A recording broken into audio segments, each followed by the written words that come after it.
Good evening and welcome back to Can Chatter TV with me, Stephen. In a slight change to our advertised schedule, you may notice that there's a few less faces on screen than we had advertised. Jimmy and Lee have both had to, or Jimmy and Keith, sorry, have both had to drop out just with other things going on. And we will see them again on the screen soon. But the good news is Bobby has managed to make it, so we're all good. Bobby, how are you? Yeah, man, I'm good, man. I'm actually finished work early today, so I've had a bit of a relaxing afternoon. Sun's been shining. I've a house full of kids as always, but that's no problem. I'm used to that now. But yeah, I'm good. Good to go, man. Good to talk Arsenal. Yeah, do you know what? It's amazing how much different life feels when the sun's out. Oh, it's great, isn't it, man? The sun's shining, you just feel so much better.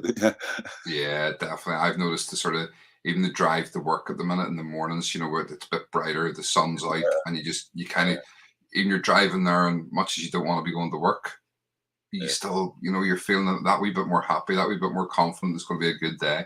Yeah, definitely, man. Definitely. I mean, I work in operating theatres, so this time of year we go to work in the dark, and when we come out, it's dark. So today, obviously finishing early. When I come out and I saw it was like actually the sky was clear and it's blue sky. I was like, that's lovely. This is nice.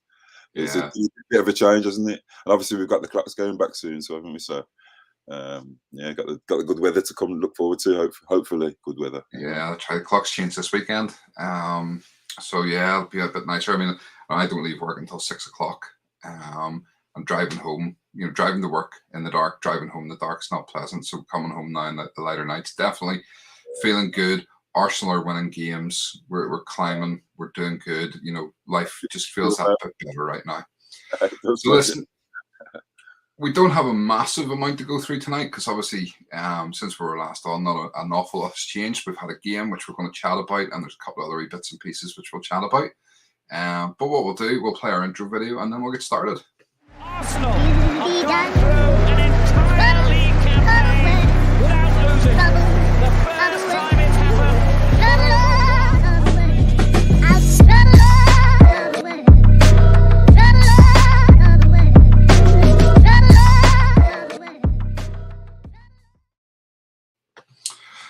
So welcome all to the Can Chatter Arms for Last Orders, our review show. I hope you all have got a wee drink. I've got my customary pint of Guinness. I will take a wee swig. What are you on tonight? Little rum punch. I was on the rum punch. Little round nephew. Bit of orange juice. Bit of Fanta. It's lovely. Nice. So let's go to the comments, see who we've got in the chat so far. We've got Jamie. Saka gets better everywhere he goes. Did anybody notice on the thumbnail? Did you notice what I had wrote on the thumbnail? No. I had wrote Saka gets battered everywhere he goes, obviously in relation to getting kicked about. Lee, that is true as well.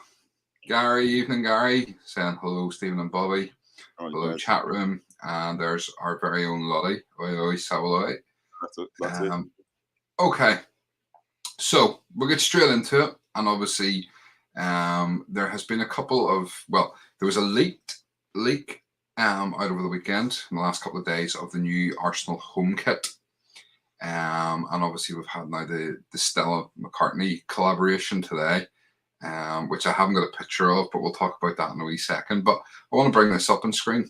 And obviously this is the rumoured new Arsenal home kit for next season. And from all accounts, this is it. What are your first initial thoughts on it, Bobby? My first initial thoughts were the colours. It's been a couple of, I can't remember the last kit that we had with big colours actually, to be honest. But I know it's been a few years, isn't it, since we've had colours. But yeah, it looks decent. I like the red undertone underneath the sleeves. And it's a pretty standard Adidas home Arsenal kit, isn't it? Really, it doesn't look too fancy, nothing too special. But it's yeah, it looks decent. It looks nice. It'll look nice next season in the Champions League. I'll be honest with you. There's something about it. I don't like. And I think it is that collar. I think it's the collar I don't like. I think if they'd have left the collar plain, it's a bit old school, isn't it? Yeah, I might have liked it. I know it's sort of a throwback to, there is a kit, and I think I have both the home and away one, where they had that sort of lightning effect. through the kit, and there was a blue one, and it had the same sort of lightning effect through it. And I'm just not. It's not for me, that color. I think if they'd left it white, it might have been okay. But I'm just not convinced by it. But we'll see. You know, what's that? The zigzags on the collar. Yeah. I'm just not convinced by that. Did you see the Stella McCartney one today? Yeah, I saw them. I saw them a few weeks back, actually. Yeah, then definitely not my cup of tea. I'm a very, very plain person. I am. I do like to support Arsenal and buy all the kits. I mean, to be fair, I've got a lot of children, so most birthdays I get something Arsenal. You can guarantee I'm going to get something Arsenal, which is why I've got a lot of tracksuits, coats, t-shirts, shorts. But hopefully, none of that stuff gets purchased for me because it's a little bit too outlandish for me. But I've recently seen that I think it was Lazio have got an Armani kit, and I also saw that Juventus have got Y3 involved in their kit. So they had Y3 on their socks. Obviously, Paris Saint-Germain have Jordan. So it seems like kits are starting to become. And if you go around like the local town centres now, a lot of people are walking around in club tracksuits and stuff. So it's almost like football kits and football club merchandise is turning into kind of like fashion. So that's probably why Stella McCartney is getting involved with us. And to be fair, she is one of the. Well, I'm not into designers, but you do always hear her name when it comes to fashion and all that kind of stuff. So to have her involved with Arsenal, if it's not something that I really look forward to, it's definitely something that's new and current, and the way that the kind of like that area's heading, isn't it? So I'm all for it, but it's not something that you'll see me wearing anytime soon. No. Well, I would say if you do get bought one, G will take it off your hands. He probably will, yeah. I think he secretly likes it, although he's trying to let on that he doesn't. I think from the group chat earlier on, the whole, I think my wife would like it. I think G secretly wants it. So yeah, I think, do you know what we're going to have to do? Because over the last couple of days since this come out, a couple of people have sent me pictures of it and sort of had comments on it. So I think what we might do is we might do a wee show, and we'll look at all 9 kits that we've had since Adidas have come back to Arsenal, and we'll rate them and see what people's opinions are, just to sort of see. Because for me, I'm not actually massively impressed overall with the kits that we've had. I like the home kit the first season. I like the blue kit last season, and I like the yellow and this season. And then the third strip has really grown on me this season. Yeah, that's kind of it for me. Yeah, the third strip was the one. I got the third strip, but when I think back to Arsenal kits, it's always, for me, it's always our best kits were always the Nike kits that we had. I was never, definitely not the Puma, all the Puma stuff. And actually, there was a kit man that worked at Arsenal, which was a colleague of mine's friend. So we used to get a lot of the Puma stuff for free. And I was like, oh, why couldn't you have got us the Nike stuff? Because we didn't really like it. But yeah, I think I probably agree with you there, to be honest, because I think a lot of the Adidas stuff, the kits mainly, the ones that I've liked have been the away ones, the navy blue ones, and the third one. This one has actually been my favourite. But what I've liked mostly about the Arsenal gear, with this current range, has been their training stuff. Some of the tracksuits, like I've seen some of the polos and some of the t-shirts and stuff that they've got, and some of the jackets. They've looked really nice. So I think some of that stuff's probably a bit nicer than the actual kits. Yeah, I would agree. I think some of the training kit would have been better as kits than some of the kits. I mean, I get what they're trying to do, and they're trying to bring back the retro styles that were really popular and try to reintroduce them in a modern spin. But I mean, for me personally, and I don't know what your opinion is, and like I said, we'll not spend too much more time on this because I think it is something we potentially do a wee show on and go through the 9 kits. But the bruised banana away kit in the first season back, for me, that was an abomination. Yeah, it was. It was absolutely hideous. And They should have brought out the original one, I thought. Yeah, the original one was so much better. The original Bruce Banana. They should have just This remake was just awful. Horrible. Yeah, I thought I didn't buy that. I didn't get that at all. I was glad I didn't get it as well. To be fair. Yeah. Right. Remember what did you make of the white one? The last season's white one, the sort of marble one. The marble, yeah. When I first seen it, I liked it. I bought it. I tried it on and went, "This is see-through." So yeah, I sent it back and got the blue one instead. I've still I got thought it. the design of it was okay, but I did prefer the third one. I did definitely prefer that. So, right, let's have a wee quick flick at some of these comments. We have G watching us. Yes, brothers. Adam, good evening, everyone. If anybody doesn't know, Adam was just on Lottie's show making his YouTube debut, and did a great job there talking about the Arsenal ladies. Gio Gunner, even Gio. G's pre-ordered it. Yep, I think he has, though he'll not admit it. And good evening. G, the missus loves the new one. Yes, the missus. Adam, when does retro start and when does it end? How far do you go back? Yeah. The funny thing is, actually, I'll say this very quickly before we move on. When I say they're going retro, they're actually going back into Nike designs.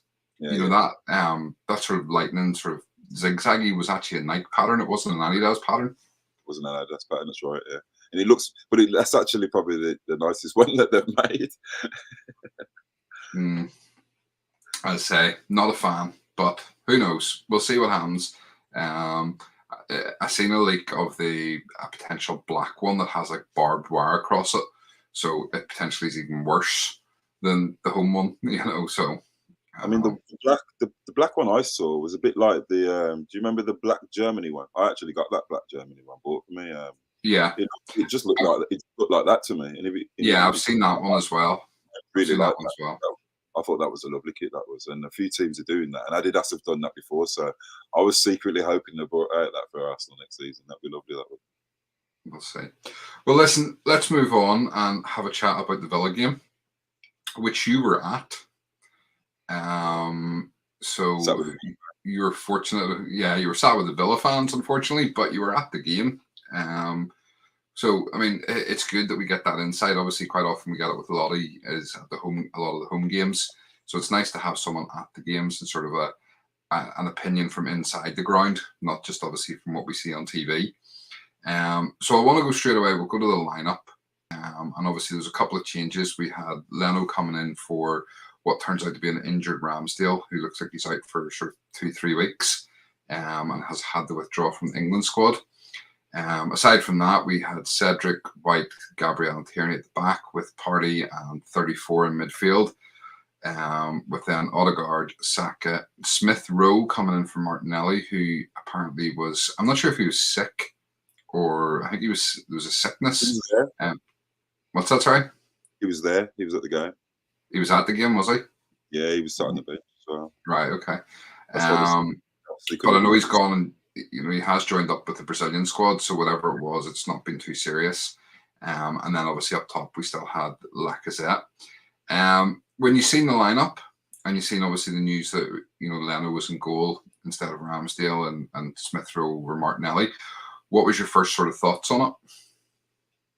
Well, I actually didn't think that, because when we've come out before and said that players were injured and stuff, I didn't think that Ramsdale would be injured. I thought that he'd play. I did say that on our last show, so I was quite surprised to see Leno play, but I wasn't worried, to be honest. Like when we had the Swedish guy that we had that played a couple of Europa League games, he was absolutely awful.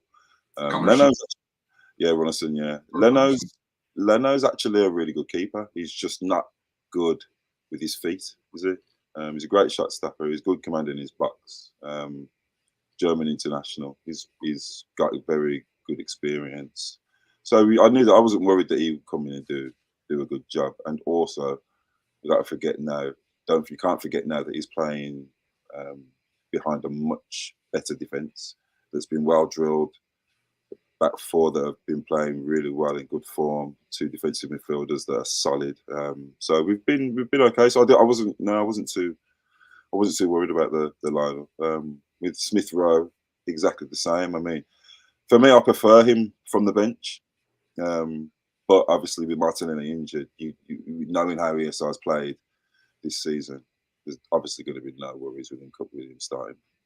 And he played really well. I thought that he was in and out a bit at times, but I thought he did enough when he got possession of the ball to have a massive effect on the game, because he did have a good effect on the game when he was going forward. So yeah, I was happy with the lineup. I couldn't really complain at all. So yeah, I think it's one of them things that you kind of worry when we have such a small squad now. We're limited to sort of what you would say sort of 17, 18 known sort of senior players. And then obviously we're filling it up with some kids from the under 23s and stuff whenever we need to. And I think we're kind of fortunate in that the two positions where we did have injuries were two positions where we had quality cover on the bench. Yeah, it would have been slightly different if it had been maybe one of the midfield two that was injured, or potentially, if White and Gabriel both had been out, we would have been really snookered, that sort of side. So having Leno to come in, as you say, he is a quality keeper. I've said before, and obviously this is before your time on the show with us. For me, Leno was never the world-class keeper we thought we were going to buy. No. He's a good shot stopper. He likes to make a Hollywood save, but his distribution was never wonderful. You always sort of worried with this passing out from the back that it wasn't his strength. I mean, I was one of the ones that said, even before Martinez got his chance in the team, I always said that Martinez was better with his feet. And I'm not going to dwell on Martinez obviously going to Villa and stuff, and that's fine, whatever it is. But for me, Martinez, when it was Martinez and Leno there, and Leno was the first choice, before the injury and stuff, I always said that if you're going to play out from the back, Martinez is better with his feet. He's a better option. Yeah. So, like yourself, I wasn't massively worried. And I said on Saturday when the team came out, for me, Leno knows he's going at the end of the season. We've bought this guy from America coming in the summer, as number two, who said he's coming in to compete, obviously, with Ramsdale for number one. So we know Leno is off. So Leno at the minute has to use whatever games he gets to put himself in the shop window. So he needs to have good performances. So you knew he was going to be up for the game. You knew he was going to be ready, and he was going to take this opportunity with both hands. And thankfully he did that with most of the shots as well, took them with both hands. So, I, again, like yourself, no issue with it. And again, with Smith Rowe, I mean, he's our top scorer this season. And arguably, he's had more impact coming off the bench than he has as a starter. And I know Lottie's not going to like me saying that, but it's the truth. I love Smith Rowe, and he has bags of talent, but he is the sort of player that he's brilliant to put on against a tiring defence, because he will run them ragged. And that's where he's getting his goals and stuff from. But I wasn't worried about seeing him on, and I kind of thought that team, it's arguably every bit as strong as having Ramsdale and Martinelli on the pitch. Yeah, definitely. So there was no issue. Sorry, my dog decided to try and come in there. So yeah, overall, I was happy with the lineup. No issues with it. So we quick scout of the comments before we move on. Evening, Stephen, Bobby, and chat from Reddy. Evening, Reddy. How are you? Lee, on the preview show, I said I had no issues with Leno going in goal. At least we have that experience. Absolutely. Adam, Leno is a good keeper. That's it. He's a competent deputy, but not for much longer, probably. It will be interesting to see if he comes in to be number two. Please not runners. And well, as I say, we've got Matt Turner, I think it is, coming in from New England Revolution. So that's already, we know that's happening. That's a done deal. And obviously he'll come in, and he says he's coming in to push Ramsdale. He's not a keeper I've seen much of, so I can't really comment about him, and I'm not going to. I'm exactly the same. All I've seen of him now is obviously going on YouTube and looking at some of his highlights. And to be fair, he looks good. He's number one for America. He started their last, I think, 7 or 8 games. So yeah, he looks like he's going to be decent for us, and he seems like he's hungry to come in. I mean, it seems to me like I've said this to you guys in the chat before, that I think that a lot of our signings are going to be down to their character and the chemistry that they have with the other players, as much as their talent and their name. And it seems like this guy's a good character. You know, he's got. It seems like he's got a good history. He's at a good age. So yeah, it's going to be exciting times now, isn't it? Every time we get, because of the last transfer window that we had and the impact that those signings had on the team, when maybe we all probably wanted different signings, it's going to be quite interesting and exciting now to see how every signing that we get now adds to what we've already got. Because obviously different players now, whereas probably 2 years ago would have been looking at Arsenal and thinking, do I want to go and play there?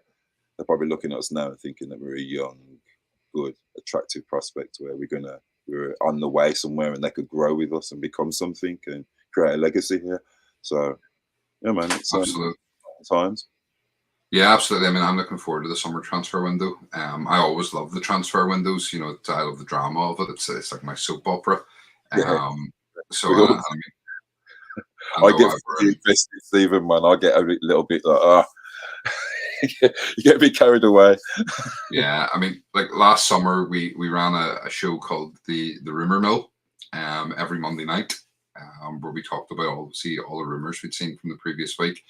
We're bringing that back this summer. I've already got things in place to start the sort of production on that. And I'm looking forward to that. I think this summer is going to be really exciting when we're going to be linked with some big names. It'll be interesting to see whether we get them or whether it's going to be a group of people that we're not so overly fussed on, like the likes of last summer when we're all going, oh no, I don't want Ramsdale, you know, and he's proved so many of us wrong. So yeah. Anyway, Adam, yes, Matt Turner, forgot about him. Good to see we've covered there. Just hope he's actually a competent keeper. Yeah, fingers crossed.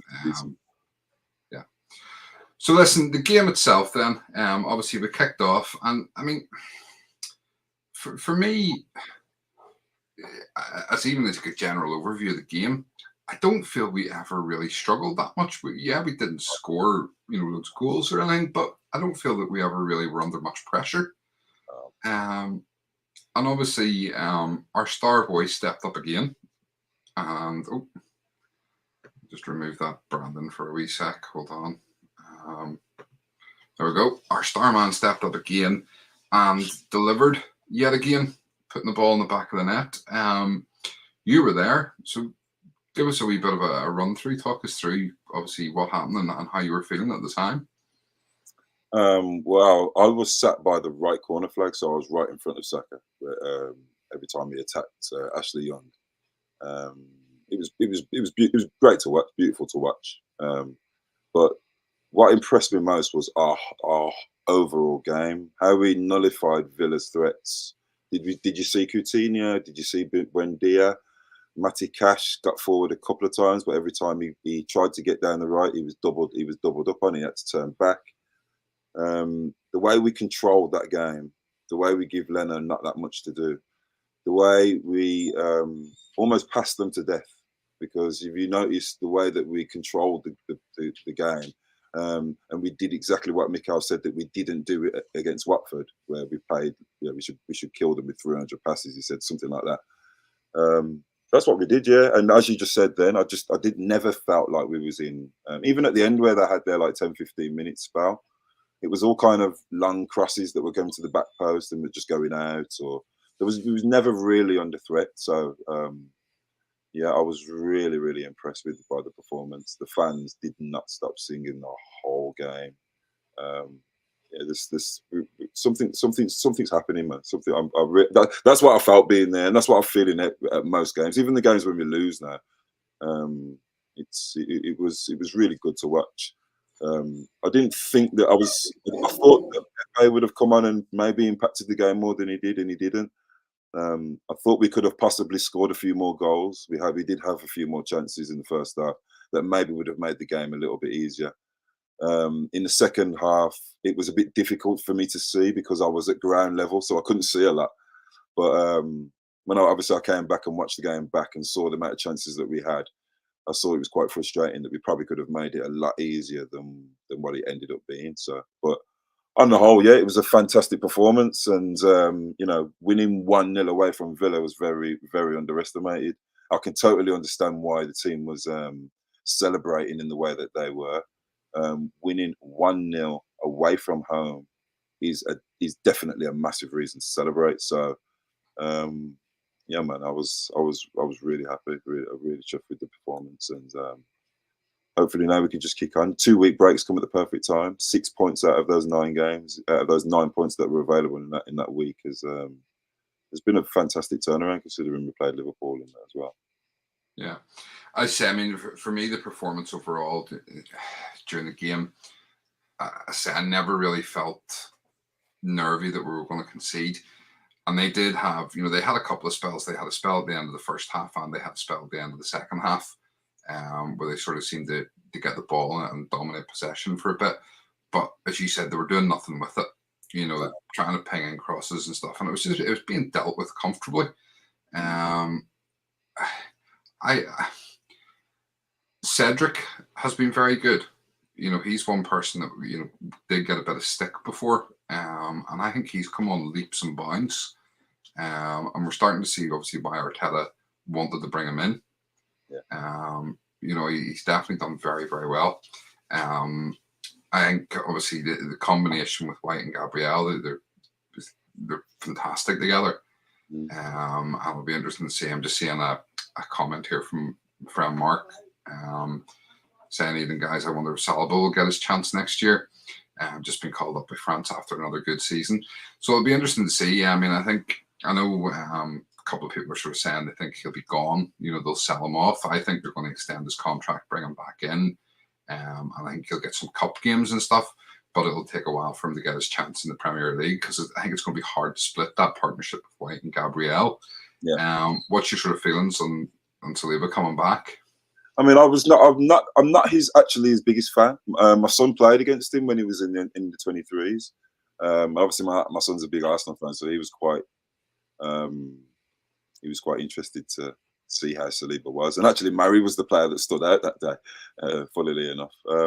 But yeah, I've watched him a lot this season at Marseille, and he has looked good, to be fair to him. I have been a big critic of his and Guendouzi's, but he has looked good. He's looked okay, but he has big lapses of concentration for a centre half that I think in the Premier League would get punished. He looks better when he plays in a 3, and that's what he plays in mainly at Marseille. When he's played in a 2, he hasn't looked as good. I think his call up to the France squad was more because Pavard was injured and not because he's played exceptionally well. So, yeah, but I mean, as for next season, under Mikel Arteta, I mean, Mikel Arteta had him for 6 months and obviously assessed him then and thought that he needed to go away. So he knows what is right for footballer players, doesn't he? He's been around. He's been in an elite organisation around some of the best players in the world. So, but if he can come in next season and kind of be that cover for holding, and I mean, cover for White and Gabriel, and also he could probably play a bit of right back, because for Marseille he does bum on down the right quite a bit. So I think he could probably do that. I think he's probably better on the ball than Gabriel, and probably better on the ball than Tomiyasu. But yeah, on Cedric, yeah, I was a real big admirer of his, actually. When he was at Southampton, I thought he was a fantastic player. I think since he's come to us, just like Partey, at the beginning, he's had lots of injury issues, which is why he hasn't really been a valuable member of the squad. But I think over the last 10 games, he's proven his worth, hasn't he? And I think everyone talks about Tomiyasu, but I think that those two are kind of vying for that position there at the moment. Yeah, it's been a positive all round, hasn't it, seeing them come? So it's been really good. Yeah, I don't see Tomiyasu walking straight back into the team when he's back. No. I think what you're seeing, and I've always said, for me, Cedric's the best crosser of the ball we have at the club. Yeah, definitely. And that's evident by the fact that, when he's on the pitch, he's the one who takes the free kicks. Sorry, hold on a wee second. My dog's going nuts here.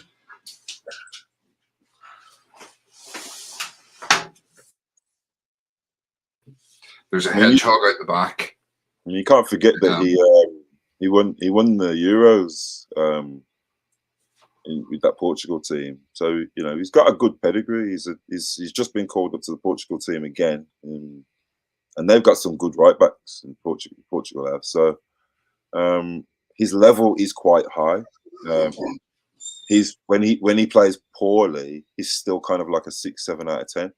And I think he's just actually starting to warm up and get going again. And because he's coming kind of like, he's like 30, 31, he's probably also a really good character in the dressing room, probably trains well, probably lives well. He's probably acts the way that Mikel likes people to act and rubs off on the young players that he's bringing in. So a very good character to have around, but also a very good footballer as well. Yeah, I also think he seems to be building quite a good understanding with Saka and Odegaard down that right-hand side. Yeah, they do a lot of triangles with each other, don't they? So that's that's good to play football. Lolly saying Liverpool was a blip, and they smash the like button. Do indeed, if you haven't hit it, smash the like button, and if you haven't hit subscribe, hit that button as well.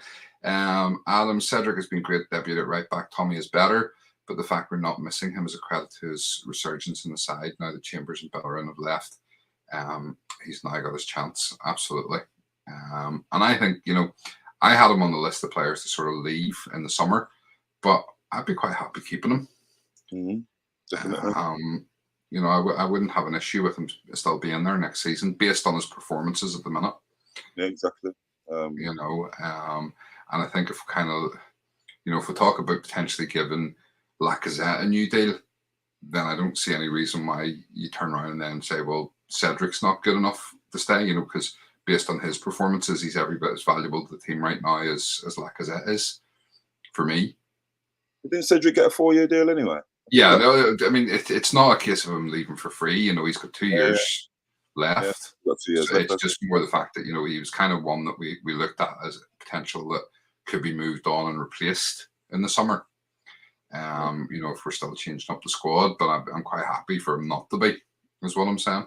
I mean, it could even be a case from inside the club that they could be looking at it like they've been pleasantly surprised with Cedric, so it might save them money there because they've got Cedric and they've got Tomiyasu. They could probably keep Norton Cuffy on loan, give him another year, which then would give Cedric 1 more year left on his, so it would save them money in that area, wouldn't it? Where they could put money, probably bid that extra 10 million for the striker. Maybe say instead of going for a Darwin Núñez, maybe go for a Haaland, or if they're in midfield, instead of going for a Tielemans, maybe go for a Fabian Ruiz. Something like that. Could change things. You never know how they're looking at it. That could be how it could happen, because you do have pleasant surprises that players do end up becoming a lot more valuable to the squad than maybe they thought their plans were. And I'm sure that this season would have changed their plans a lot. They would have changed their thinking a lot as well come the summer. So, but also as well on that point, it might also change players' view of Arsenal, but also players' view who are at Arsenal now, who are maybe thinking they wanted to leave. Maybe they might be changing their idea, thinking, I could potentially be here on the edge of doing what Klopp's done at Liverpool, and maybe in 2 years I could be looking at winning the Champions League, because if we go and get a world-class striker, and Martinelli and Saka keep doing what they're doing, and Emile Smith-Rowe and Odegaard, we could be on the edge of something. I could be the Henderson. I could be the Milner. I could just be playing my 30 games a season and get chip in sort of thing. So. Yeah. You just never know, do you? Because when I look at all the other big teams as well, they're all on cycles, aren't they? And we're in a cycle where we've just ended up getting from 8th straight into the top 4. So for me, anything's possible, man. Well, we're not there yet. We're not there yet. Let's not count your chickens. Slow me down, Steven. Slow me down, man. We've still got 10 games to go. 10 games to go. Let's just. I'm already there, man. I'm already booking my flights to Bayern Munich next season. Lottie saying Bellabin will be back off his loan in the summer. Yeah. And Adam Bellerin will him. probably be back, but if he hasn't kicked on during his loan spell, he'll probably be sold off. Really? I think he's going to be sold off anyway. You know, whether he's kicked on or not, his time at the club is done. Yeah, and I, for one, will not be sad to see the back of him. Oh, God. But we'll not get into that. No. Listen, I want to get back to the game. And obviously, I kind of put in the thumbnail for the show, a sort of play on the Tottenham get battered thing. And I wrote Saka gets battered everywhere he goes. And it's getting more and more every game. He's getting targeted. And I mean, for me, Aston Villa, they were taking turns and fouling him. You know, it wasn't one person doing it because they were scared of getting that one person booked. They were taking their turn at lining up to kick him. And obviously he's come out after the match and he's commented about it. And then Steven Gerrard, when he's been interviewed, has basically said, that's football. Gerrard saying about how he's got like metal plates and screws and stuff in his hips because of it. And that's just how it is. But I thought it was quite hypocritical because it wasn't that long ago when Gerrard was manager of Rangers that he was crying out for, the referees in Scotland to give his team more protection because he felt they were getting kicked out a lot. What was your kind of feelings around that one? I know obviously you were at the game, so obviously you wouldn't have heard this straight away, but I'm sure you've heard the comments later on as to, to what Gerrard's been saying. I mean, what do you make of it all?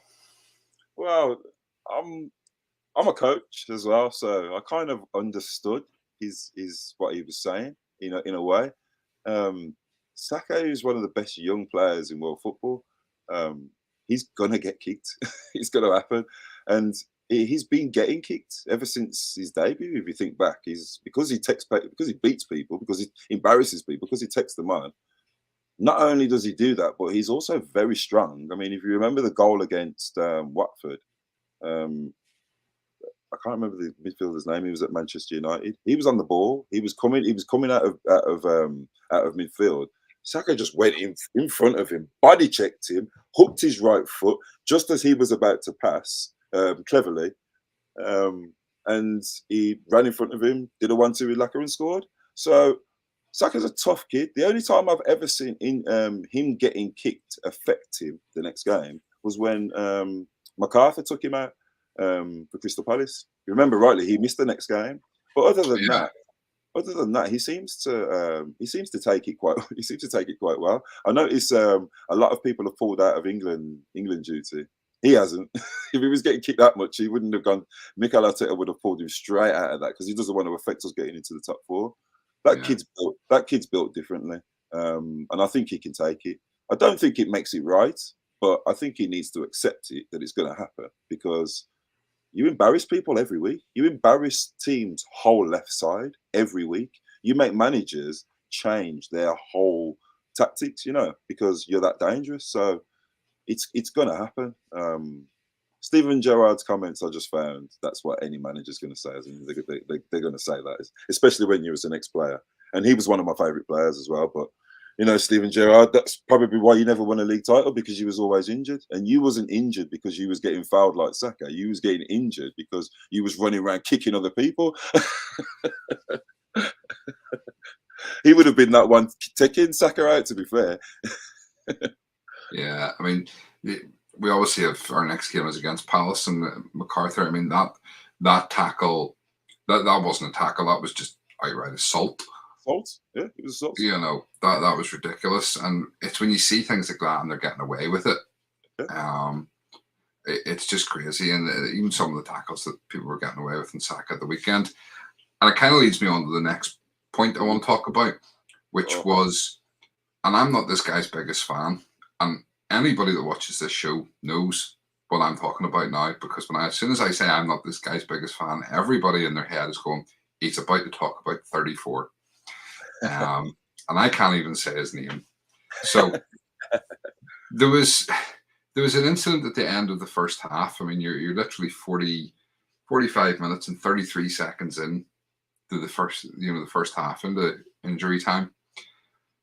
And the ref calls Saka over and books him, or Xhaka, sorry, over 34. Whoa. Called him over. And he actually points 1, 2, 3 and points around the pitch. Now, as I say, I'm not his biggest fan, and I'm probably quite critical of him. But even I was sitting there going, "What? Three? What 3 fouls is he talking about?" So you were in the ground. You were watching the match live. You were there. You can see more than we can see on TV. Was there 2 other fouls that were off the ball that we didn't see on the TV? No, there wasn't any fouls at all. I mean, you saw him actually say. He said, "What 3?" Wasn't he? He was actually mouthing to the ref. He said that twice. He was like, "What 3? What 3?" And then Laka went up to the ref and went 0. There was 0 fouls or something like that. But I mean, I watched the game back when I come back because it was actually large bits that I couldn't see because I was behind a goal for some of it. So, but yeah, he was quite good that game. To be fair, he was quite controlled and he did everything that he needed to do. But there was one thing that I thought he definitely should have got booked for that he didn't, that no one seemed to see. And there was a bit of a scuffle in the Villa box, and Martinez went to take a quick throw, and Xhaka pretty much grabbed him round the throat. Right. And I was right. I was literally, because I was like second row. I was right there, and the Villa fans around me went absolutely crazy. Like, and Xhaka put his, because he was in a melee. There was lots of people around him. Martinez was trying to get the kid out to throw the ball, and Xhaka just like put his head down and ran out quickly. And the referees come over to clear it all down and slow it all down. And what he's done is he's give Villa a free kick, and he's put the ball down on the floor. And Martinez was shouting about Shaq. He was like, "That was Xhaka. Xhaka had already ran off." And I thought he was quite clever, to be fair. But no, I actually thought he played that. He had a good game. But yeah, that the referee, that's obviously just his reputation, isn't it? It's his. It goes before him now. It precedes him, doesn't it? With the fan base, with referees, with the media. Probably the reason why he does. Well, he wanted to leave. I don't know whether he does want to still leave, but. Yeah, I can see why people do dislike him. I mean, he was never ever my first choice to come to Arsenal, to be honest. But in one of our worst periods, I think he's been one of our most consistent players. Even though he's had a lot of moments of a lot of stupidity and stuff. But we had a lot of players like that who had a lot of stupidity. If you go back over the last 20 years, the last 30 years of Arsenal players with stupidity, I mean, come on, we had some ridiculous moments with some ridiculous players doing some stupid ass things on the pitch. But I think that if he was in a really good team, he'd be a really good player. And we've got a really good team now. And notice his stupid moments seem to have disappeared. So maybe that's just what we were looking for. Surrounding him with players like Bellerin, well, bad characters, weren't they? It wasn't even just that there were names, because some of those players were actually good players, but the chemistry in that squad at the time was just really bad. The chemistry in the squad now is fantastic. And one thing I do see is Xhaka seems to be at the centre of everything. He seems to be at the centre of all the celebrations on the pitch. When you look at all the training pictures, he seems to be at the centre of everything there. And he seems to be at the centre of every single manager's plans. So, and that's kind of been the reason why I've come to like him. It's not that he's, because my type of midfielder is more of a Paul Pogba type. But if I guarantee you, if Paul Pogba had Xhaka's attitude, he'd be world class. So that's kind of like the only way that I can sum Xhaka up, because actually I disagree with my son over Xhaka because he can't stand him. So and I've got family members that can't stand him, just like yourself. So I have a lot of debates about him. And if you remember rightly, when we bought him, Leicester had just won the league, and Kante was sat there, 1 year left. No one didn't sign him, and then we signed Xhaka. I think we signed Xhaka like 4 days after the season finished. We got the deal done really quickly. And then Chelsea went and signed Kante a few months later, and then obviously they went and won the league. So he was never my favourite pick, and he's definitely not something that I think that we're going to build our future around. Obviously, because if you look at Mikel Arteta now, my biggest explanation for Xhaka at the minute in this present where we are is that we've now got ourselves a hybrid manager, and what he's trying to do now is acquire hybrid players. Xhaka and Laka aren't hybrid players, No. but they've got hybrid attitudes, and he needs those hybrid attitudes to help him mold his what he's trying to mold. And while he's molding that, he's going to get his hybrid characters to go on the pitch. So hopefully next season we get a fantastic 8, you know, a Noir, a Tsunami, a Fabian Ruiz, or someone that will play Xhaka's role and will be even better. But I think it would be good for us to just have him there in the background, in the squad, just pushing people along, that voice in the dressing room, because he's obviously got some worth. But yeah, so that's me on Xhaka. But the red card was, I mean, the yellow card was just ridiculous. It was really ridiculous. But, yeah, don't tease me by saying a war, please. Don't tease me. He's only got a year left, and he hasn't been playing. So, and we was after him, wasn't he? So it does make sense us going for him, to be honest. My dream. Good player. Yeah, love him. But I don't want to get into the debate on the merits of 34. And I will concede he has been playing slightly better. No, I'll concede that he is probably playing the best football of his Arsenal career at the minute. But that said, I mean, you're saying he's cut out the stupid mistakes, but before that, you're saying he's, you know, grabbing Martinez around the neck. And let's be honest, if he had got caught on, he would have been off. So, you know, has he cut out the stupid mistakes? But my issue with the whole thing is that, you know, he's getting booked now on reputation. You know, and that's the thing. You know, there's a stat came out about how many players have committed more fouls but had less bookings than him. Yeah. I haven't got it to hand. Well, there's a lot, and yeah, he is getting booked on reputation rather than actually what he's doing. And it was the same way for the likes of Perez. You know, Perez stopped getting penalties after a while because he got this reputation of diving. And sometimes that reputation can ruin your career. And I've said this before, taking aside the fact that I don't rate him and I don't particularly like him as a player, and I don't think he's any loyalty to the club, and, you know, take away all that negative stuff. If I'm looking at it from his point of view, for his own personal career, he needs to go. Because he's always going to have that problem now with referees in England. You get that. Yeah. And he's always going to have that problem, and he's never fully going to get fans on his side because of it. And that's maybe not, well, it is his fault because a lot of the challenges before were rash and reckless, and he deserved the cards he was getting because that's the type of player that he was, and that's how he plays his football. But at the same time, that now that he has that reputation and he's getting booked on reputation, he needs to go somewhere where maybe he's not going to have that reputation. So the likes of Italy or somewhere where he's not known for doing that. You know, the refs out there aren't going to know him as well for doing that, and they're going to judge him on his own merit. Yeah. It's, you know, Lottie has said she kind of puts a bet on now every match that he's going to get booked. And, you know, more often than not, she's winning. Because at the minute, it does feel like every match or every other match, he's getting a card. And, as you know, the likes of that game showed, it maybe wasn't deserved. Yeah, I mean, but the only thing for me is, I think, looking at his importance off the pitch and in where we're headed, I think that you can't underestimate his influence on this.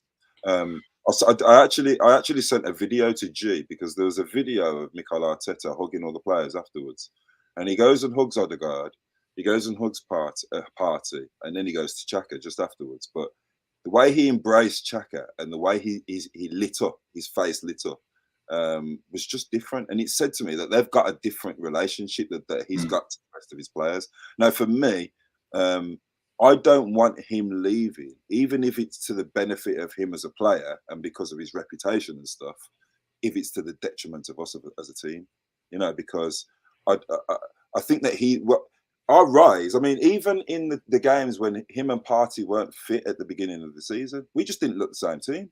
As soon as him and Partey have come back into the team, we look a totally different team. We look a totally different outfit. So I don't want him going because of his reputation until that effect on our team is replaced, until I know that effect on his team is going to be replaced, and we're still going to get the same level of what we're getting now, because we've come from a really dark place. Now, I mean, I don't know how long you've been angry with the team, but I've been angry with the team since 2006, and that's a very, very long time. And I mean, even over the last few years, it's kind of turned to pity.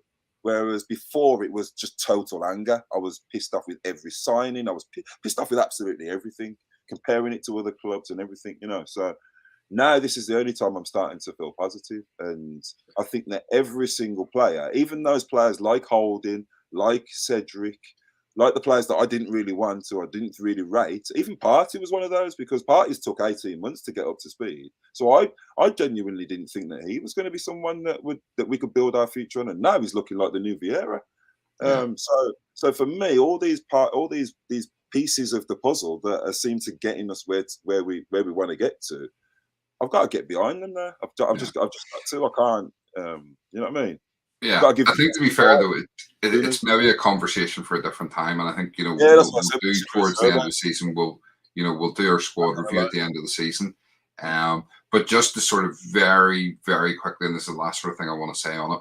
I just want to counter something you said slightly in that you were saying about at the start of the season when they weren't fit and then they came back into the team. Let's not forget that we did have a 10-game unbeaten run, and 34 was not involved, and I think 9 of those 10 games, I think the only one he was involved in was the Spurs game. He was out. He got injured in the Spurs game, yeah, that's right. Yeah, he was out for most of them. He was either suspended or injured. For I think it was, like, as I say, 9 of those 10 games. So we proved we can win without him. But as I say, we'll debate that another time. I think it was only 4 another time. What's that? I think it was only 4 Prem games, though, wasn't it? I'm not sure. Yeah, if you look back, we'll debate it another time. Listen, we'll get some of these comments and we'll move on to the last sort of talking point then. So we've got to Adam. Saka is getting so battered you could wrap him in newspaper and serve him with chips. Gary, Jared want the protection for his players, just not Saka. Adam, refs are clearly Coldplay fans. They see Shaka Falls as yellow. You're on form, Adam. On form. I think you've got your confidence now after being on Lottie's stream. Gary, so number 34 got away with strangling but gets mystery card. Ref making it right. Number 34 doesn't have a defend as much, so his play has improved. He doesn't have to defend as much, so his play has improved. No Pepe having to see out a game defensively. It didn't work. Adam, I think that 34 booking was on the ref's decision bingo card for that day, and he was worried he was going to lose his match day streak. Bobby, you're on the wrong channel with your love for number 34. I love everything Arsenal, mate. Gary saying, Bobby, actually, Stephen likes number 34. Ask him about his number 34 pajama collection. I've posted them all to you, Gary. They're on their way. And really, just managed to get a ticket for the Leeds game. Happy days. Good stuff. So listen, the last sort of thing I want to talk about then is obviously, before we sum up the match, there was another thing within the match. Well, not within the match, but at the very end of the match, obviously, Leno pulls off a fantastic save with pretty much the last kick of the game. And I don't think he's maybe been given enough credit for that save, for keeping his concentration right to that last second. And, he managed to parry that ball far enough away that the ref could blow the final whistle. And that was a difficult one. When it came in, he could have knocked that back out to a Villa player who could have put it in the back of the net. So I don't think we can underestimate just how good that save was. Yeah. But what I really loved was the fact that at the final whistle, one of the first people over to congratulate him was Ramsdale. And Arteta obviously after the match had said that Ramsdale wanted to come and support him. And I think for me it shows that spirit in the team. It shows how far they've come and the difference between this team now and the team a couple of years ago under Emery, and certainly into the start of the Arteta era. There doesn't seem to be anybody that thinks they're beyond or too big for the club now. Everybody wants to be a part of this squad, wants to be a part. And even though we know Leno's going, Leno put in a brilliant performance for me on Saturday. Yeah. And he was top class. And as I say, I don't think we can underestimate that last minute save. But the fact that Ramsdale wanted to be there to support him, it just says so much for me. I mean, what's your thoughts on it? Yeah, it's massive. Well, go back a few years to when we had all that, the fans complaining on Twitter about the players not coming to say, to give their applause after victories or even after losses or any game. They were just going straight down the tunnel. And compare it to what's going on now, it's a massive improvement. But that's all down to the chemistry in the dressing room. It's all down to the characters that we've now got in the dressing room. I mean, if you think back to, remember when we had that problem with Ozil walking away from the fans and Mertesacker going up to him and pretty much having to drag him back to the fans, but him refusing, and then he basically chastised him the whole way to the tunnel. And you know, it's characters like that you need, isn't it? That's like, hence probably why Mertesacker's now head of the academy. You know, because that's the kind of characters that you need, isn't it? You need people like that. And I've noticed Ramsdale is a very popular character. I mean, let me first put on record, I was one of those ones that wanted Ramsdale because I knew about him. I knew that he was a good kid. I knew that everybody. He's one of the best rated young keepers in the country. He always has been. His name's always been bandied about, and you don't get many goalkeepers playing every week in, week out. Whether you get relegated or not at 19 in the Premier League, it just doesn't really happen. So his level was already quite high, whether he was in a losing team or not. He was playing week in, week out in the Premier League. So to get him involved with us, and also he won the Under-20 World Cup as well with some good players. So he's got a good character, and obviously Mikel's obviously found out about this, knows about this, and because if you noticed, he made several bids that were knocked back, and it was quite a long, protracted deal. And then he played Leno in his first 3 games, and then it was almost like he was bedding Ramsdale in, because you remember all the media was, oh, Leno's been told that he's going to get back in, all this kind of stuff. But what actually happened was Leno didn't actually really play again, did he? Ramsdale was his keeper, and we could see that in the way that we were playing, the way that everything changed as soon as Ramsdale came into the team. So yeah, I was really happy to see that. I've noticed that Ramsdale's been going back. He went back to Bournemouth, didn't he, to see his ex-teammates there, and the way that they were all greeting him said a lot. And he also goes back to Sheffield United, sorry, and watches the odd game. So he's obviously that character, isn't he? He's just a good boy, isn't he, man? Yeah, he's been back at was it Wimbledon or MK Dons? I can't remember which one it was. He was at one of those as well, and he's been back there a couple of times. I've seen pictures of him as well. So yeah, it's good. He's a fantastic character that we've got there. And Mikel's done really well getting him. And when you think about how long keepers last for, they don't really get transferred out, do they? He's 23 years old. He could be there in the next 15 years and be England's number one. Time. It's not just him as well, though. You know, if you look at it, I mean, a lot of the squad are so young that you know the future's really bright for Arsenal now. Adam, can we adapt the Arteta chant for 34 in the back and lack an attack? No, we can't. You keep slipping there, Stephen. You probably said that more times than ever tonight, mate. It's hurting me. I'm gonna have to go and have another drink after this. Adam, when you think certain drop players spent their time off holidaying in Europe rather than supporting the team, Ramsdale deserves great credit. Speaks volumes about the bond within the group. And definitely. I know it's not Arsenal related, but I've seen Gary Neville making a comment, obviously, on the United squad. And, you know, they've all been spotted off in different places. And already, you know, Mason Mount was spotted off on holiday somewhere as well, you know, in the last couple of days. And yeah, the Arsenal players are staying behind and training as normal. The players learning international duty. Yeah. So, you know, it shows that they're wanting to put the effort in. How good was it hearing fans chanting Arteta's name in the end? Oh, I got goosebumps. I got goosebumps, man. Standing there watching that, and you know, they all came over. All the players came over, and Arteta just stood there. He was like that for a good 3 minutes or so. He just stood there, and he was like, you know, and then all the players. Chaka was at the front first. Literally the whole play, all the staff, and the fans did not stop. They didn't stop the whole game. There's something special happening. You got to remember, a couple of years ago, it was you would walk, you would leave. You was during the games. It was arguing. the second someone did something bad on the pitch, that was it. The whole mood in the stadium changes.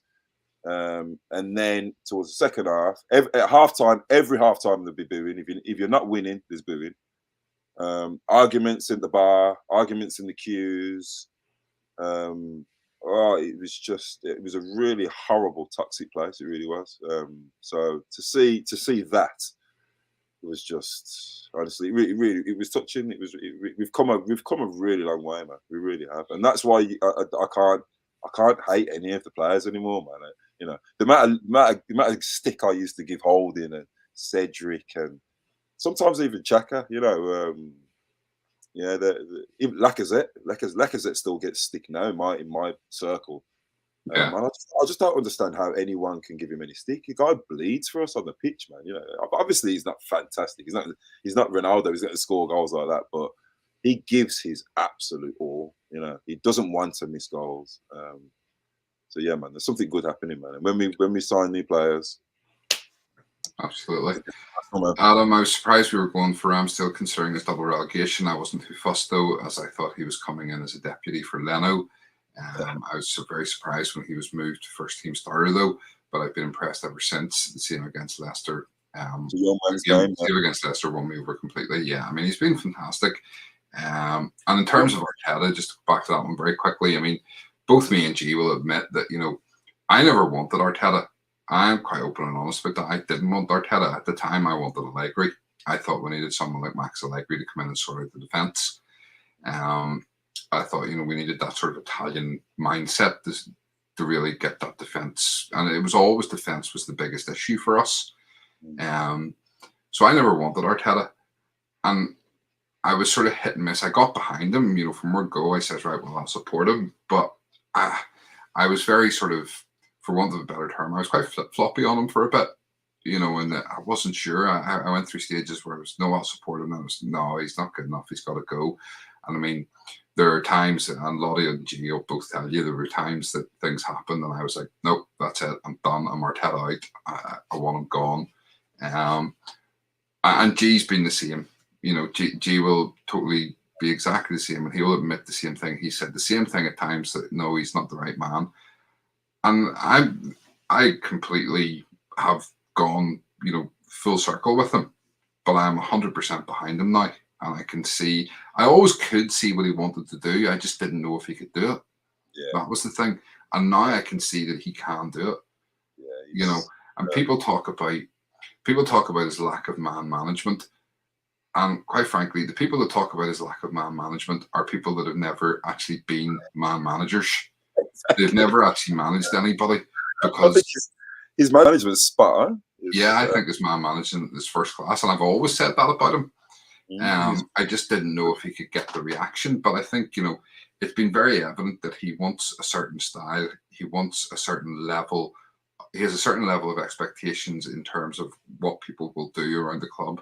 You've got to be disciplined. And, you know, we got rid of Aubameyang, and, you know, yes, Aubameyang's scoring goals, and, you know, so he's not a finished player. That's fine. I don't care. Don't care what he's doing. The fact was, Aubameyang wasn't willing to change himself to suit the new culture of the club. He wasn't willing to toe the line and set an example of the younger players. So he had to go. So I fully support that decision. Yeah. It's not everybody doesn't agree with me, and that's fine. But I fully support it, because he wasn't willing to change what he needed to change. No, it wasn't that. It wasn't just about his lack of goals or not fitting into a system. It was his discipline off the pitch. He wasn't willing to adapt himself to suit the needs of the club. He thought he was bigger than the club, so he had to go. Yeah, I think he just wanted to move to Spain. So I'm okay with that, you know. So like I say, I'm fully behind Arteta, and I'm glad to see he's starting to get the praise. I'm glad to see that, you know, as I say, I'll include myself in this. At some point, I've been an Arteta outer. I'm glad to see that there's very few of them now about. There are still ones out there, and there are still, you see them on social media, you see them on different platforms, and a lot of them are saying it for clicks. They're not saying it because they truly believe it. They're saying it for clicks. No. Let them be. Let them do it. If that's what they want to do, I'm going to support Arteta. I'm going to support this club. I'm going to 100% back it. I mean, I'll be honest. I'll touch on this a little bit with you, Stephen. I'll be honest with you, and remember the times when George Graham was our manager, and it was going really badly. After the time when we won the league back to back, we won the Cup Winners' Cup. Then it was just going really badly. We were just really poor. Then we got Bruce Ria, who was really poor. And then when Wenger came in, the optimism, the way everything changed. I mean, we signed. I remember us signing Anelka, and I was thinking, who on earth is this kid? Like some 17-year-old kid from Paris Saint-Germain for 500,000 pounds, and then we got Patrick Vieira, and then various others, and the rest is history, wasn't it? And I can honestly say, since that time, this is the first time I felt like that. Look where we was, man, and look where we are. Look at how much he's changed. I can honestly say I didn't really think that he was the guy that I wanted. I wasn't really sure who I wanted. I was looking at maybe Ten Hag, or I was sneakily looking at Pochettino before he went to PSG. But I never thought that would happen, obviously, because of the Spurs thing. But when the Mikel Arteta thing came up, I just what sat well with me was how he was a player. And when how he was as a player was he was always the same, consistent, rarely injured. Wenger gave him the captaincy pretty much straight away, so obviously Wenger trusted him. And he'd always be talking, pointing, and nothing fancy about him. And then when he left because obviously I don't even remember, but Arsene Wenger offered him a job at Arsenal, and he turned it down to go and join Pep. And when I was at that time, I thought that's a bit rude. You should want to be with us. You go to Man City, you're winning everything, blah blah blah. So I was a little bit pissed off with him when we were linked with him because he'd done that. But apart from that, I was just thinking he's been with Pep, and as a player, he was always very serious, and he was always you very rarely see him smile, and sometimes that's a very good character as a coach. The stuff that he'd done with the young players at Man City, and if you remember rightly, during his time with Pep, Pep would give him the reins, and he wouldn't be there. He'd sit upstairs and he'd coach a game. He actually coached one against Arsenal. They beat us 2-0, I think, at the Emirates. Sterling scored, yeah. So I was genuinely excited, but I knew it was going to be a massive job. I was not happy with his first few signings. David Luiz, I did not want. I did not want to extend. I didn't want to extend Oba. I didn't want Pablo Mari. I didn't. All these signings for me, I was just like, what's going on? So I was never Arteta out then, but I was, what's going on? I don't understand this. But now I see where we are now, when he's got rid of his certain characters, looking back and seeing what it was that he was trying to do. I'm more behind him now than I ever was before. And then when I look at all the young, good managers across Europe, like Nagelsmann's, like the guy at Sevilla, they're all pretty much doing the same things. They're building from the bottom and going up. And then they're getting picked off, obviously, by bigger teams. So there's a lot of good coaches out there doing that, and he seems very holistic in everything that he does, which is probably why they've changed his title to manager. He's in control of everything now, kind of like Wenger was. He's a good, young and up-and-coming manager that was part of a world-class winning organisation in Man City. And one thing I really like about him is that he seems to bleed Arsenal. He seems to really love us. When he came, he did say that I was offered a job when I left, but I wasn't ready. I needed to go away and learn something, and I knew that I was going to come back one day. So that means he knows his calling. He knows he was a manager, and I like that belief that he's got in himself, and I like that passion that he's got as a player. I mean, as a person. So seeing what he's done, I mean, I just think it's been absolutely outstanding. If he gets us into the Champions League or not, I still think is the manager to take us forward over the next 10 years. Hopefully he wants to do what Wenger did and stay for a very long time and build a legacy and do kind of like what Pep's done and what Klopp's doing at Liverpool. He's got people that back him. He's got a world-class club in Arsenal, one of the top 10 clubs in the world. So he knows he's behind a massive vehicle that can achieve what he wants to achieve. He says it all the time. He wants to put us back on the top table. So I'm 100% behind him. I'm buckled in for this. I'm buckled in for this journey, Stephen. Man, let's go. Yeah. Don't pull me back down. Do not pull me back down to earth, please. It's funny. I was having a conversation the other night with someone. I'm not sure if are you familiar with a guy on Twitter, the Sensible Gunner or Sensible Gunner? Yeah, he's fantastic. I retweet him all the time. Angelo's a friend of the show. He's actually been on with us a couple of times. Oh, is and I can't wait to get him on a show with you and introduce you to him. He's a great guy. So I was having a chat with him the other night, and I was saying, the thing with the Arteta out people is they go on about, a different manager could bring us back to the glory days. And I've kind of said this before, and it's just when you were mentioning about George Graham and going back that far, the reality is we had Wenger for 26 years? 26 years, so long. He won 3 Premier League titles. Okay? So we haven't competed for a Premier League title in 16 years. Yeah. We only won 3 in the 26 years he was manager of the club. Before that, yes, we've had a bit of success in sort of the early 80s and the late 80s, early 90s, as well. There's a few league titles in there. But in the grand scheme of thing, when you think of the age of the club, and we've only won 13 league titles, yes, we've done well in terms of, FA Cups. We've got, 14 FA Cups, 13 league titles. But it's not like, it's not like for the last 30 years we've been the dominant force winning the league every season. No. We haven't even competed for 16 years. So I liken it to, I liken some Arsenal supporters' image of our glory days. It's like when somebody dies, after a while, the memories of the bad times fade away, and all you remember is the good times. Yeah. And they're blinded by those few good times that they have experienced in their life as Arsenal supporters. Yeah, that's true, yeah.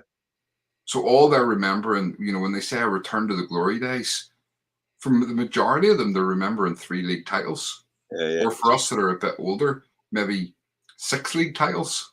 Exactly. But it's not like we're winning the league every season or we're competing for the league every season. So to say that, this manager is going to bring back the glory days, what glory days is it exactly they're talking about? Exactly. He's got to create his own legacy. So we have to give him a chance to, as you say, create his own legacy. The fact is he came in and won an FA Cup after 6 months. Straight away. He did well doing that. And yes, people then talk about back-to-back 8ths. Well, the first season when he finished 8th, he took over a team that were 12th. Exactly. And we're on a downward spiral with a dressing room that was, completely out of sorts, completely disgruntled.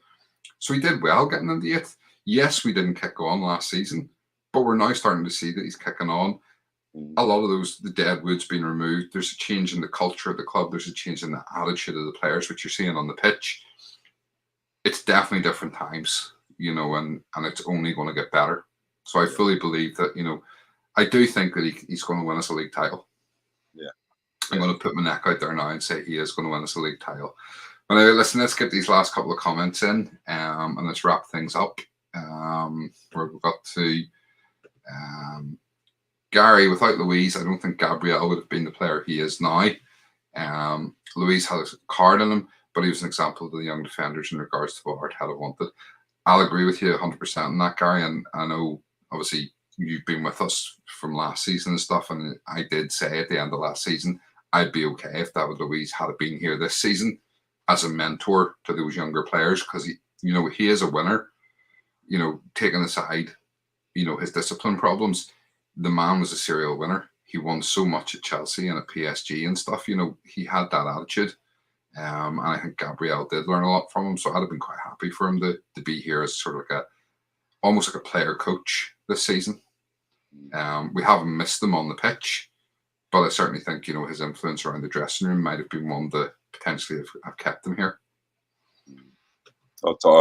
I'll have to totally disagree on that one. I'm not a big fan of David Luiz. I don't think he's a great player, and I think that he benefited from.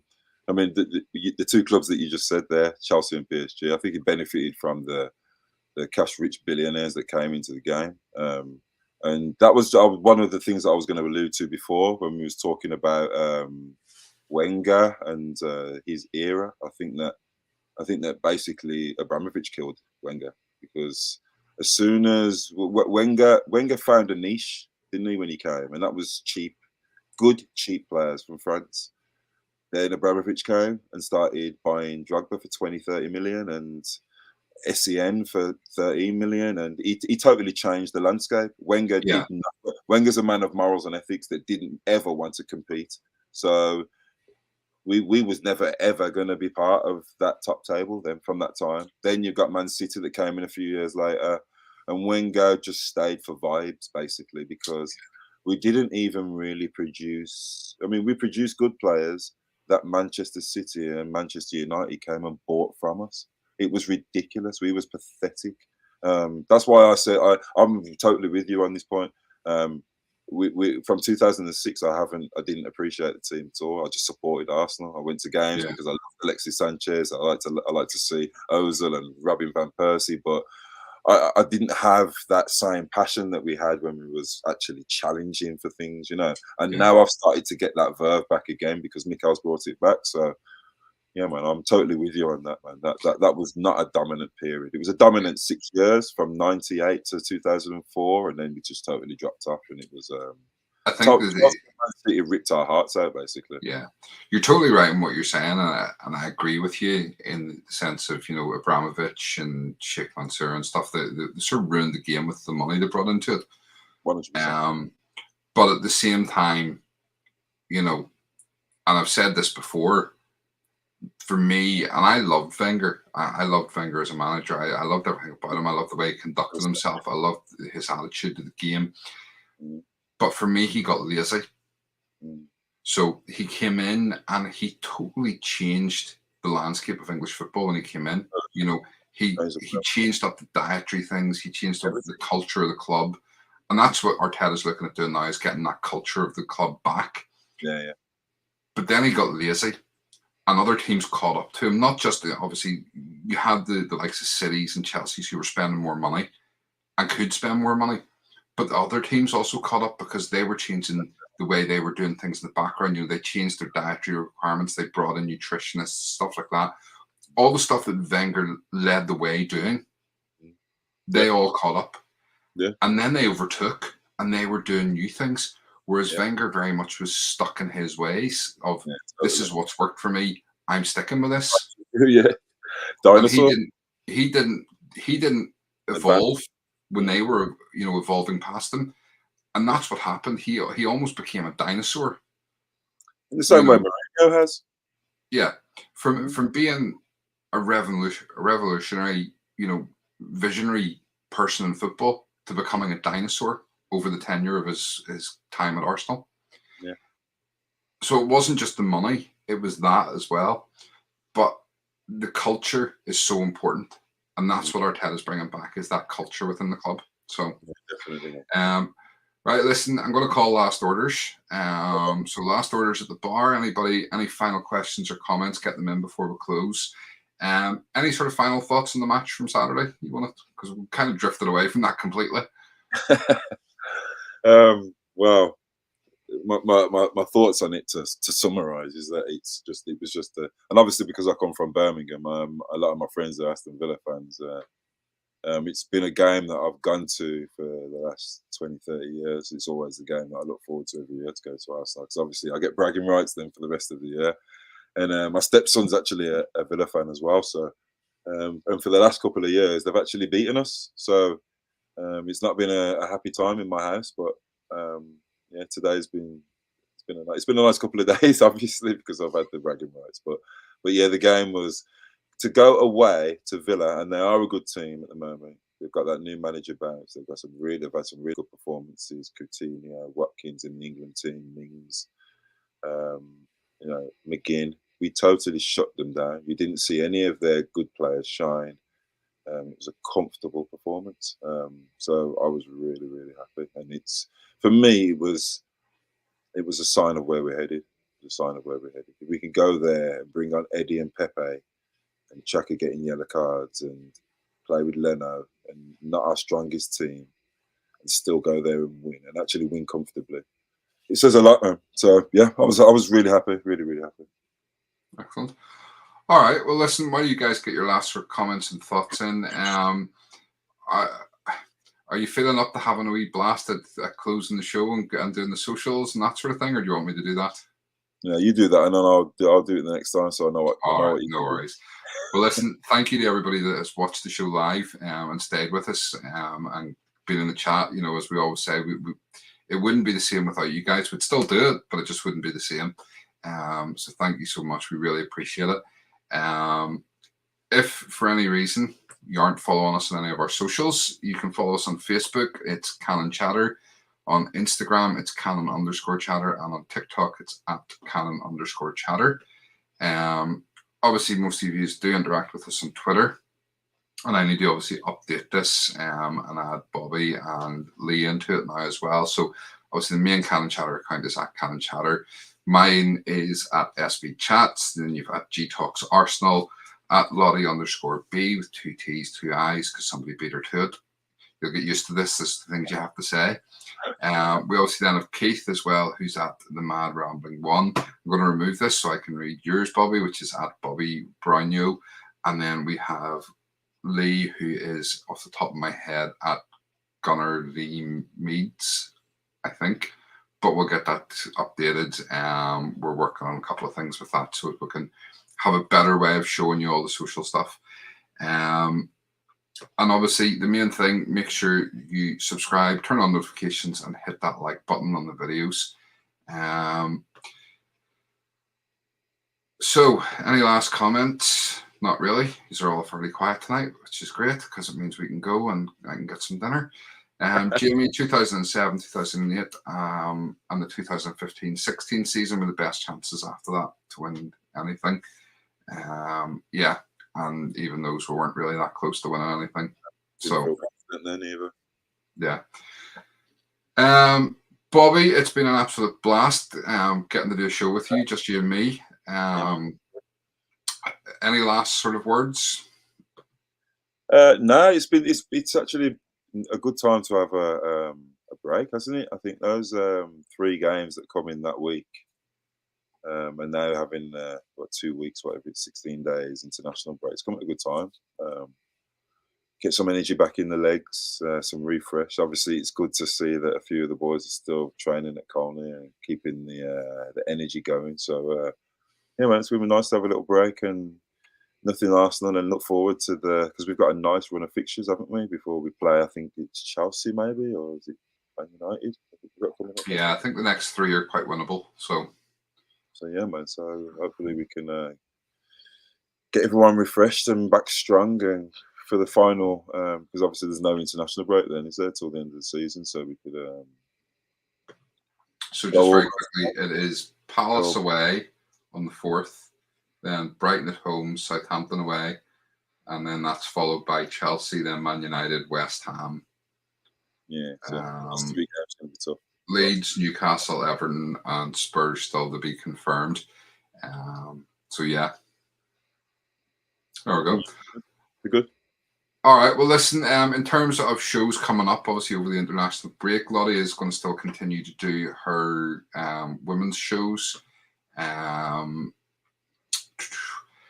going to do a show at some point over this international break where we're going to have a look at the remaining fixtures for ourselves and probably for the other title contender, or not title contenders, but top 4 contenders, and do a bit of a predictor for the remainder of the season, and have a chat about some of those games and stuff. So make sure and look out for that, and we'll get your predictions as well on things. Jamie, after Eduardo injury, we crumbled, and Wenger's stubbornness, ironically, not getting Laka to challenge Giroud cost us in 15-16. Lee, catch up with you soon. Catch up with you too soon, Lee. Jamie, 13-1 for the 3-0. What's that against Palace, is it? So yeah, with that said, as I say, we will be back at some point over the international break. Just not sure when, so keep an eye on the socials. And other than that, until next time, keep chatting.